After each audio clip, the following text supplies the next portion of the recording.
Perkenalkan, nama saya Adrian Muhammad Rahman.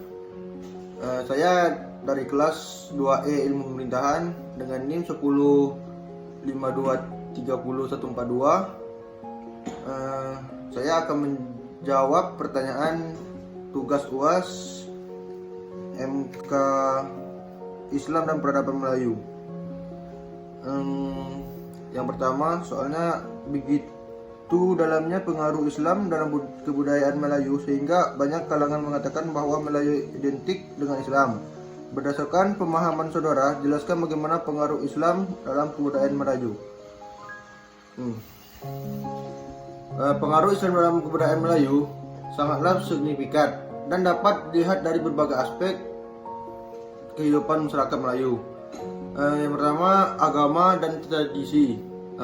Contohnya, Islam merupakan agama mayoritas di kalangan masyarakat Melayu, sehingga ajaran Islam menjadi landasan kejujuran, kesederhanaan, dan tolong-menolong. Yang kedua, bahasa dan sastra. Bahasa Melayu merupakan bahasa yang banyak dipengaruhi oleh Islam, terutama dalam penggunaan kata-kata, istilah agama. Sastra Melayu juga sering mengangkat tema-tema Islam dalam karyanya. Yang ketiga, seni dan musik. Seni tradisional Melayu seperti tarian, seni lukis, dan seni ukir. Misalnya seni ukiran yang sering menggambarkan motif-motif Islam seperti kaligrafi atau motif bunga yang merupakan keindahan cipta Tuhan. Terus arsitektur. Seperti bangunan tradisional Melayu sering menggambarkan elemen-elemen arsitektur Islam seperti kubah, mihrab, motif-motif geometris yang berasal dari seni Islam. Terus yang kelima, pakaian dan adat istiadat. Busana tradisional Melayu seperti baju garuk, kurung, atau baju kebaya juga dipengaruhi oleh Islam dalam hal pilihan warna, motif, dan modelnya. Selain itu, adat istiadat seperti pernikahan, upacara adat juga sering dilakukan dengan memperlihatkan nilai-nilai itu. Nomor 2, kedatangan Islam menandakan awal mula satu zaman baru dan berakhir satu zaman lama. Ini berarti bahwa perubahan yang dibawa Islam terhadap tamadun dan alam Melayu bukan saja dari segi rupa, salah satunya juga di bidang arsitektur dan seni ukir. Berikut contoh perubahan yang dibawa oleh Islam terhadap Melayu dari bidang arsitektur. Contohnya perubahan yang dibawa oleh Islam terhadap alam Melayu dari di bidang arsitektur dan dapat dilihat seperti penggunaan kubah. Salah satu ciri arsitektur Islam yang penggunaan kubah, bangunan tradisional Melayu cenderung menggunakan atap tumpang tindih yang lengkung, namun dengan masuknya Islam, kubah menjadi salah satu elemen arsitektur yang digunakan dalam bangunan-bangunan seperti masjid dan istana-istana. Yang kedua, penggunaan mihrab. Mihrab adalah semacam nishab atau ruang kecil yang menonjol yang menunjukkan arah kiblat atau arah Mekah.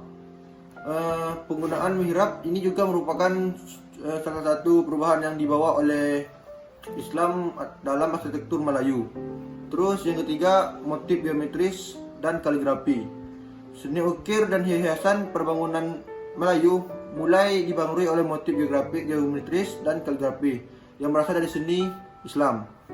Hal ini dapat dari seni Islam seperti jendela, dinding, dan bangunan tradisional Melayu. Yang keempat, penggunaan bahan bangunan. Kedatangan Islam juga membawa perubahan dalam menggunakan bahan bangunan. Melayu cenderung menggunakan kayu sebagai bahan utamanya, namun masuknya Islam mulai menggunakan batu bata yang bangunan utama.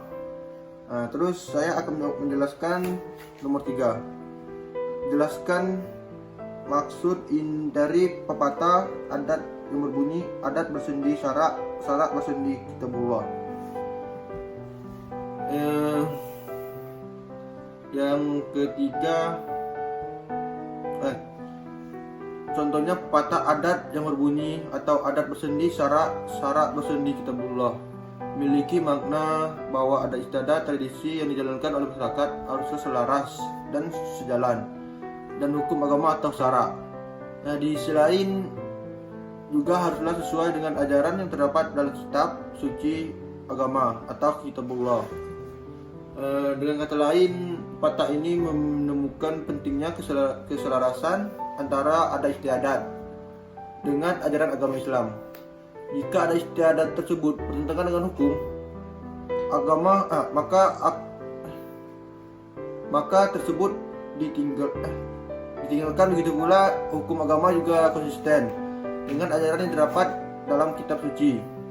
Pepatah ini mencerminkan prinsip bahwa ajaran agama Islam menjadi pedoman utama dalam kehidupan masyarakat, termasuk dalam hal adat istiadat, hukum yang diterapkan.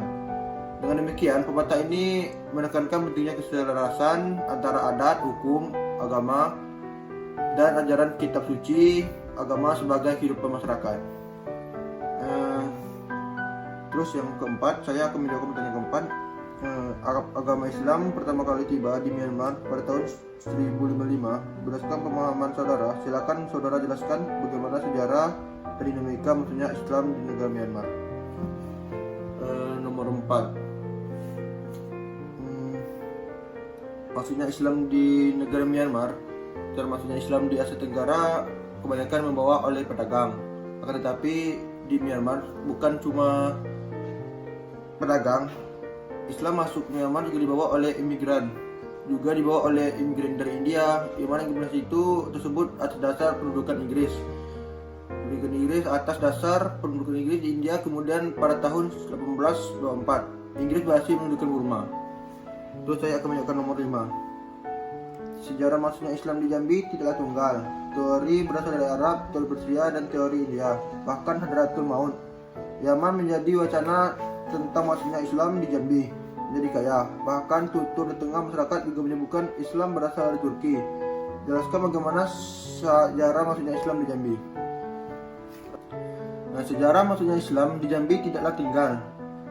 Teori Islam berasal dari Arab, teori Persia, dan teori India. Bahkan Hadratul Maut Yaman menjadi wacana tentang masuknya Islam di Jambi menjadi kaya. Bahkan tutur di tengah masyarakat juga menyebutkan Islam berasal dari Turki. Jelaskan bagaimana sejarah masuknya Islam di Jambi. Islam masuk Jambi mengikuti teori Persia. Islam masuk ke Jambi dibawa oleh pedagang dan ulama-ulama dari Persia yang berdagang di Selat Malaka. Mereka menyebarkan sejarah Islam kepada masyarakat pesisir dan pedalaman teori India. Islam masuk ke Jambi dibawa oleh para pedagang dan ulama dari India yang berdagang di Selat Malaka. Sekian dari jawaban saya. Assalamualaikum warahmatullahi wabarakatuh.